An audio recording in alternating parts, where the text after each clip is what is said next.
मी वैभव कुलकर्णी आपले स्वागत करत आहोत. आम्ही डॉक्टर पंजाबराव देशमुख विधी महाविद्यालयाचे विद्यार्थी आपले पुढे सादर करीत आहोत एक पथनाट्य. त्यामध्ये आम्ही आपणास दाखवणार आहोत अटक केलेल्या व्यक्तीचे काही अधिकार. बघूया पथनाट्याचा पहिला भाग. तर सुमारे रात्री 12-12:30 वाजताची वेळ आहे. एक व्यक्ती आपले काम संपवून घराकडे निघाला आहे. तर त्याला एक हवालदार रस्त्यात अडवतो आणि मग काय होतं ते बघूया. आता काम अटकलं आपलं. काय त्यात कुठे चालला एवढ्या रात्री? एवढ्या रात्री दाखव काय तिच्यात काही नाही. चोरीची आहे काय? पोलीस स्टेशनला जा. साहेब साहेब काय म्हणता? काय म्हणतो काय दुसरीत दाखव. चोरी केली अटके साहेब दाखव लोक साहेब कारण दे. साहेब विचार होतो तर पोलिसाची उद्धत घालत होता साहेब.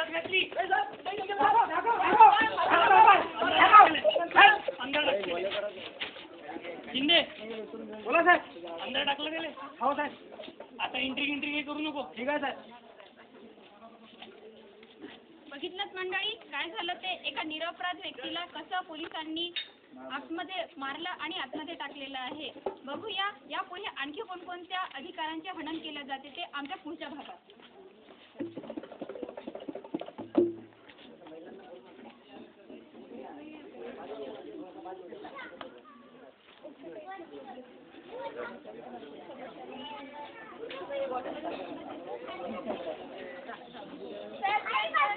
काय मी काय करू? पडला सांग घेऊन कुठं तरी. दारू पेत नाही. बरं काय नाव आहे त्या नवऱ्याचं? सकू. अरे तिकडे कुठे झाली? हा हा हा होता नवरा. हा लय नालायक माणूस आहे. यानं लय मोठा अपराध केला यानं. नाही बा काही नाही केलं. यानं पोलीसवाल्याची उद्धत घातली. म्हणजे घाबरत सांगतो. पोलीसवाल्याची उद्धत घातली ना ना. थोडा थोडा मला शिकवता का तुम्ही? अच्छा मॅडम पद्धतशीर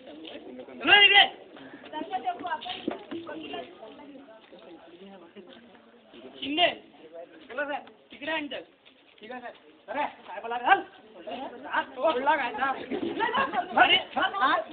वकिलाची धमकी देतो तू.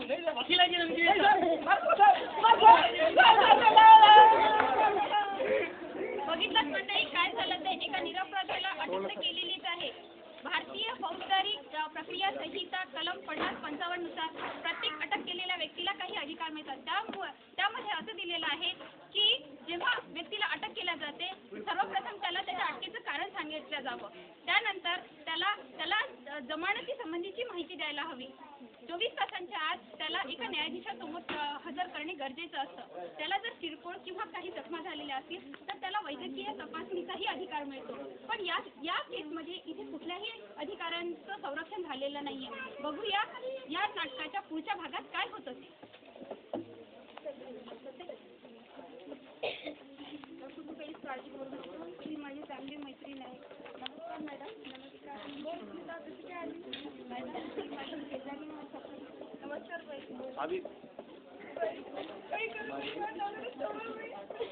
हे बघा बाई काय झालं ते पहिलेच नका रडू नका. काय झालं स्मितांचं बघा. तिचा नवरा काल कामावरून घरी येत होता तर काही पोलिसांनी त्याला पकडलं. पोलिसांनी टाकलं खूप मारलं आणि काही अपराध नसताना त्याला टाकलं. आणि आम्ही जेव्हा त्याला भेटायला गेलो तेव्हा ते बघा बाई तुमच्यासोबत जे काही झालं तर बेकायदेशीर आहे. तिने अटक झालेल्या व्यक्तीला काही अधिकार देण्यात आले आहे. या अधिकारांतर्गत या त्याच्या नातेवाईकांना व त्याच्या मित्रांना त्याच्या अटकेसंबंधी माहिती देणं आवश्यक आहे. त्याचप्रमाणे वैद्यकीय सुविधा पुरवणे आवश्यक आहे. त्याला न्यायाधीशांसमोर उपस्थित करणे आवश्यक आहे. हे बघा आपण तुमच्या नवऱ्याला या कायद्याअंतर्गत सोडवण्यास नक्कीच मदत करूया. तुम्ही काही काळजी न करता घरी तर मंडळी बघितलं आपण वकील साहेबांनी काय सांगितलं ते. कोणत्याही व्यक्तीला कारण न सांगता जेव्हा अटक केलं जातं सर्वप्रथम त्याला त्याच्या अटकेचं कारण सांगावं लागतं. त्यानंतर त्याला जर त्यांचा गुन्हा जामीनपात्र असेल तर त्यासंबंधी माहिती द्यावी लागतं. त्याला कायद्याच्या कलम 56 नुसार हा अधिकार मिळतो की त्याला 24 तासाच्या आत न्यायाधीशासमोर सादर करावे लागतं. तसंच त्याला किरकोळ जखमा असतील तर त्यासंबंधी वैद्यकीय तपासणी करता येते. तर मंडळी याच प्रकारे जसं आपण बघितलं आहे की यांनी डायरीत काही नोंद केली नाहीये, तर या गोष्टीची नोंद डायरीत केल्याच गेली पाहिजे. आपल्या सन्माननीय सर्वोच्च न्यायालयाने प्रत्येक अटक केलेल्या व्यक्तीला काही विशेष अधिकार दिलेले असतात. हे अधिकार पोलीस अधिकाऱ्यांना एक मार्गदर्शक किंवा सूचना तत्व दिलेले असतात. पोलीस अधिकाऱ्यांनी त्या मार्गदर्शक तत्वांचं पालन करणं गरजेचं असतं. यामध्ये दिलेलं असतं. तर मंडळी यामध्ये दिलं असतं की जसंही मी सांगितलंय की कोणत्याही व्यक्तीला एका वैद्यकीय व्यक्तीकडे म्हणजेच डॉक्टरकडे नेण्यात यावं. त्याला काही जखमा झाल्या असतील तर त्याचा उपचार करावा. जर गरज नसेल तर त्याला बांधून वगैरे ठेवण्यात येऊ नये. तर मंडळी जर आपल्या पुढे कोणाचे असे अधिकाराचे हनन झाले असेल तर ही आपली जबाबदारी बनते की आपण त्याला या गोष्टींची माहिती करून द्यावी.